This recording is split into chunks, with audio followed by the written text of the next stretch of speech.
All right, we are with Bruce Tarr of the famous Tarr family in Gloucester at Kent Circle. And Senator, the tree has a ribbon. You made it. It did arrive. It actually came in last night, Rick, and in a little bit different way this year. Because of the COVID-19 pandemic, we weren't able to get Ringo and his team across the border, the Canadian border. But Ringo had an idea. He said, well, the people of Halifax give a tree to the people of Boston every year. It's got to be getting here somehow. Maybe we can piggyback with that effort. And so we reached out to the Canadian consulate and our good friend Consul David Aylward and Lisa Carrier in his office, and they said, we'll make this happen.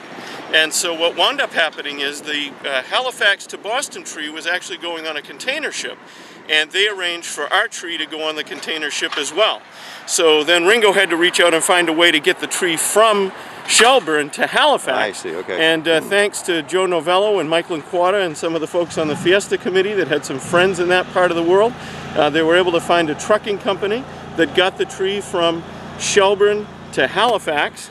And the tree arrived yesterday morning in port, and Ringo and Joe Novello and Nick Kukuru went to get the tree and brought it back last night. And this morning, with the help of our cousin Ken Talley at Great Eastern Marine, the tree got stood up, and here we are, getting ready to decorate. I tried to get here early to see it, but you guys already had it up, and we're here at mid-morning. And ordinarily, Ringo would just go to Nova Scotia himself and get it? Exactly. We've been doing this now for probably 28, 29 years, getting on close to 30.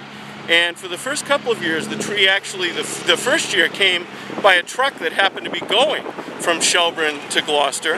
And the second year, Frank Elliott at Elliott Stevedoring happened to have a ship in port in Shelburne, and that brought the tree back. And then the third year, those options weren't available, so Ringo essentially took it upon himself to build a custom trailer that just hauls this tree. That's what it does. And ever since then, he's been going. While I have you, very quickly, tell me about how this tree is laid in here, because Gloucester residents, we go by this all the time, and I'm looking for the wires that hold it up, but there aren't any wires that hold it up. It's really a feat of Ringo engineering, and so there is a steel pipe that goes down into the ground, a column, and inside that there's a collar, and that collar goes around the base of the tree and then gets slid into the steel column.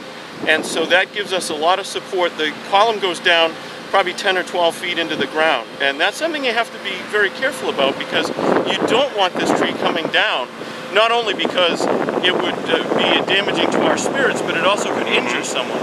And so we want to make sure that it's in the ground solidly and it's not going to fall over. And the only times we've had issues is not so much with the tree falling over, but with high winds. Sometimes it may start to crack and we have to shore it up. All right, final thing. I want to take a look at the trailer. This is the trailer that your brother built. This is it. And just to give people a sense of magnitude, the tree this year is about 36 feet. And this trailer can handle something in excess of 40 feet. Sometimes the tree will hang off the end of it a little bit. And it gets towed by one of the pickups we use on the farm. It's an F-250.